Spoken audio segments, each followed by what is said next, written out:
Hey guys, thanks for joining me today.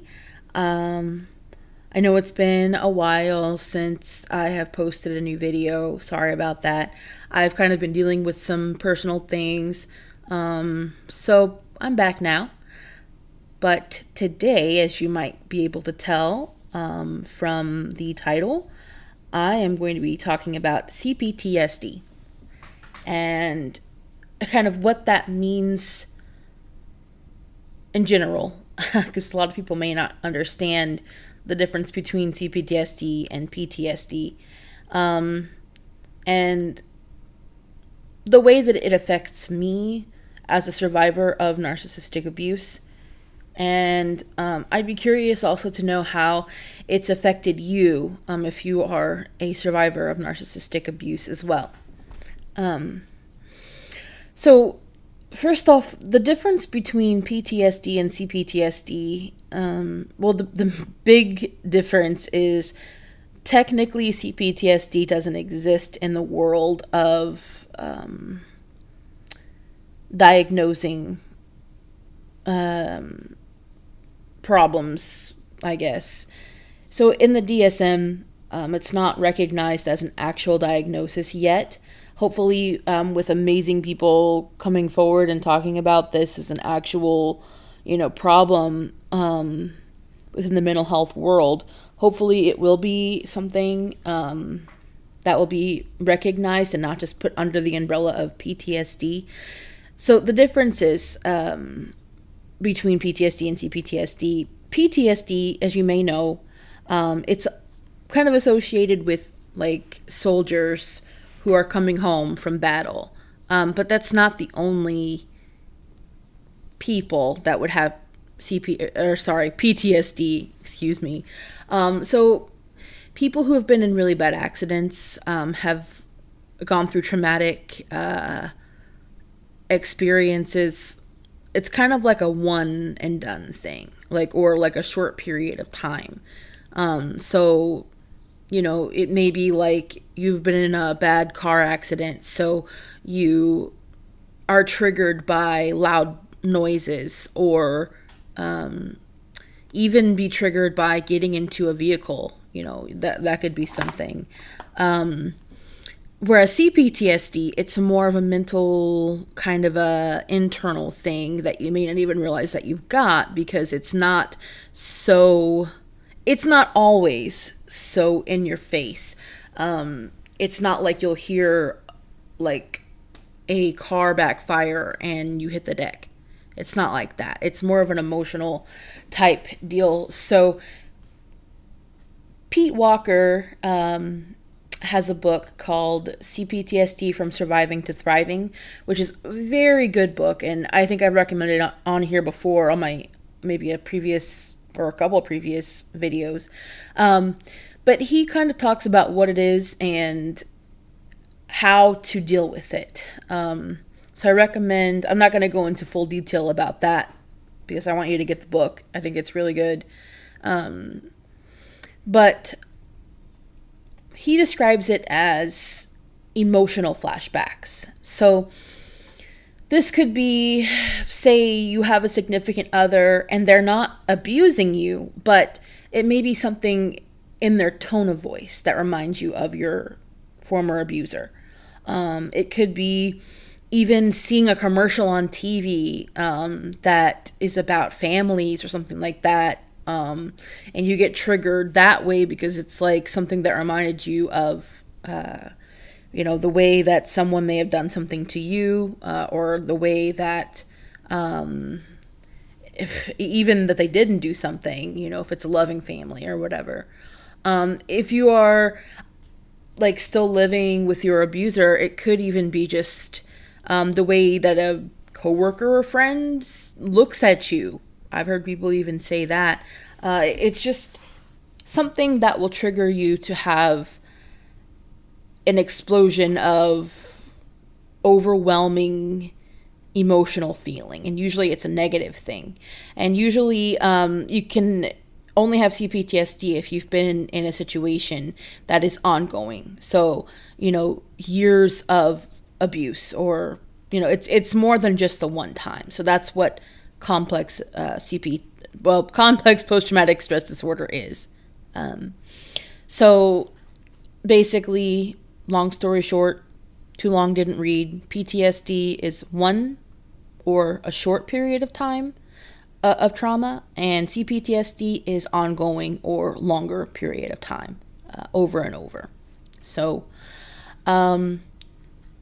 I personally, I think I was going through like an ongoing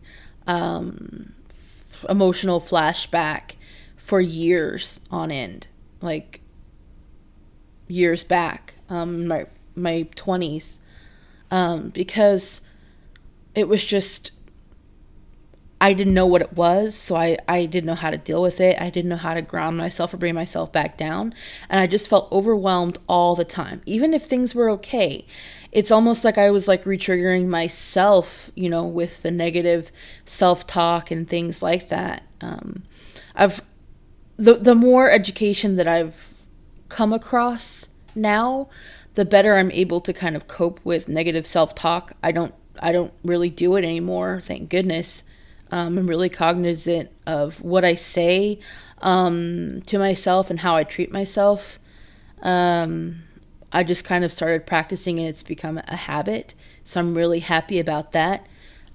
I can understand how it feels to have the emotional trigger and to get that like sting of emotional upheaval. And it's usually if I'm overreacting to something that doesn't need that kind of response. That's kind of how I know that I'm in that emotional flashback, so I can kind of stop myself, calm down, try to ground myself, and try to just understand that I'm okay, I'm safe, and that will help me kind of get out of that state of mind. But for me, the hardest thing, it's when I'm not really able to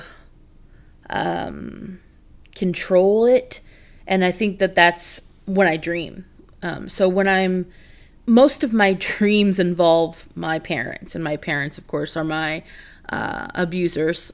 And it's always having to do, because I'm an only child, so it's always like living in that house, having them around, even if they're not being abusive. It's like I'm so used to having them around, living in that house for so long, that it just becomes part of my dreamscape. And so, it's triggering to me. And sometimes I'll wake up in a funk and I won't even realize why. And I will know that, hey, it's probably because I was dreaming about them or dreaming about something awful. And I've, been triggered. But for so long, it took me a while to understand that was what was going on. I just thought I was just super depressed, or just, thinking, oh, sometimes you have good days, sometimes you have bad days. I didn't understand what was really going on at all. So for me now, sort of coming to terms with that's what happens, I'm able to kind of recognize that feeling. So for instance, I wake up feeling crappy and I'm like, oh, it's probably because of a dream I had, and I'm safe, I'm okay. And it's like still kind of putting those grounding techniques to use, and being able to help myself down, from that. But it's not as easy as it seems, because there's just some times when I'm not paying attention. I'll just be surfing the net, or just doing something, reading, or doing something at home, or whatever, minding my own business. And I didn't realize I was triggered by something. And I just know that I'm in a mood of anxiety, or I just feel like something bad's gonna happen.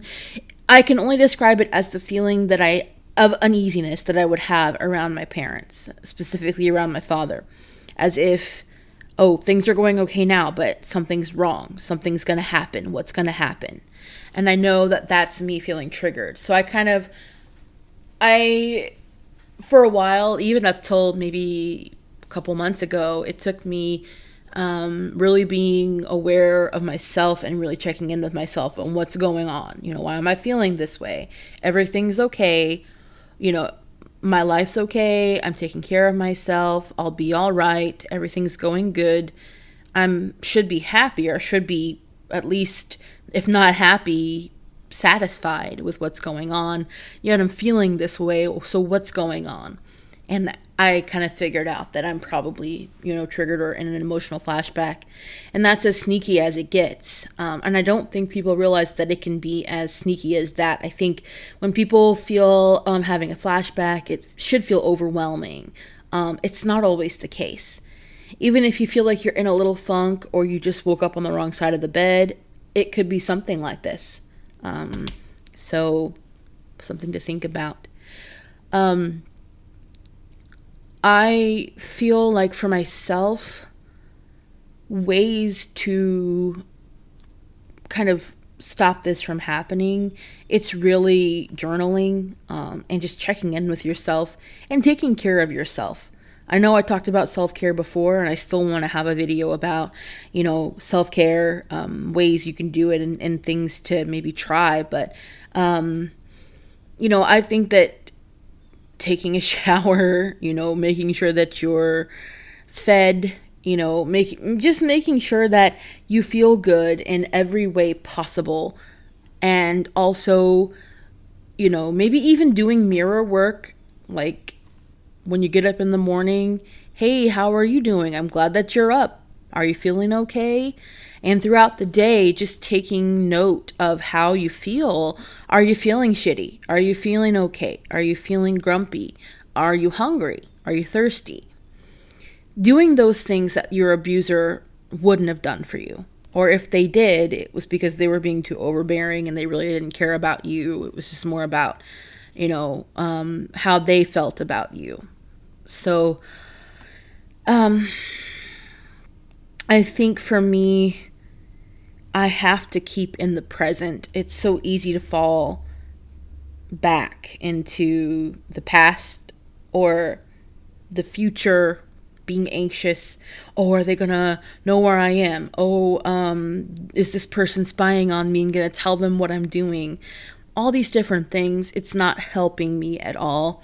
Even if that is happening, there's nothing I could do. You've got to know what you can control and what you can't. And that if something does happen to you that's not within your control, that you're able to deal with it. And you can only be so prepared in your life. You can't prepare for everything. And you've got to let go to a certain extent. And as long as you are mostly safe and sane, then that's for the best. And you've done what you can, as long as you're working on yourself, to feel better and to get better. You can only prepare so much. And you can only control yourself. You can't control what they're going to do or what other people are going to do. You can only prepare for or expect that they may be trying to do something crappy to you. I'm going to talk about that in a different video. I know I always say that. But I really wanted to kind of just keep this CPTSD video on topic. But I think that's all I'm going to talk about for now. I kind of want to just touch on, before letting go of this, or ending this video, it is kind of hope and getting past the initial CPTSD, that it's so overwhelming and things like that. But getting to the point where you're able to be excited about things again and not just anxious all the time or depressed all the time. Letting yourself get excited about things that you may not have been excited about before. Whereas before you may have looked at the holidays like Christmas, Thanksgiving, if you're American, birthdays, any St. Patrick's Day, I don't know what people like to celebrate, but if you looked at those holidays or those like celebratory times in a negative way because your abuser would not let you be happy. I'm hoping with enough care and enough education and enough work that you'll be able to get to the point where you might be excited and hopeful about things again in your life. Maybe you've never felt that way. Maybe you've never been excited or hopeful because you've been so tied down or beaten down, emotionally, physically, and otherwise, that you just never was able to get excited about it. But maybe now you can see that there's a light at the end of the tunnel. Like, maybe you'll be able to tell that, hey, I'm actually getting, excited about this, and it's okay to feel that way. And I know that that person's not going to be there. I'm not going to allow them to ruin this for me. And I tell you what, if you have that little feeling of excitedness or hope, or that little tingle of anticipation, you're going to want that. Like, you're going to want that, and you're going to not let anything stand in your way. It's just like that little taste of freedom, to have your own feelings and thoughts. That's something that I want for everybody who's had any kind of abuse where everything just seems gray and dreary, and then all of a sudden you get that little peak of technicolor and you're like, I want that. And that's what you're working for. So I guess that's the end of this video. I didn't mean for it to be quite as long. I wanted it to be kind of short, but I might have other videos on CPTSD as well, going more in depth, because that's just my personal experience with it. I might be kind of more, I guess, detailed about my accounts in later videos or other videos. So if you are interested in that, just let me know. Comment down below about what your experiences with CPTSD have been, or if you're lucky enough to not have to worry about that. That's cool too, because there are people who do go through this type of abuse and don't develop CPTSD, and that's lucky. But thanks for listening today, and I will talk to you later. Bye.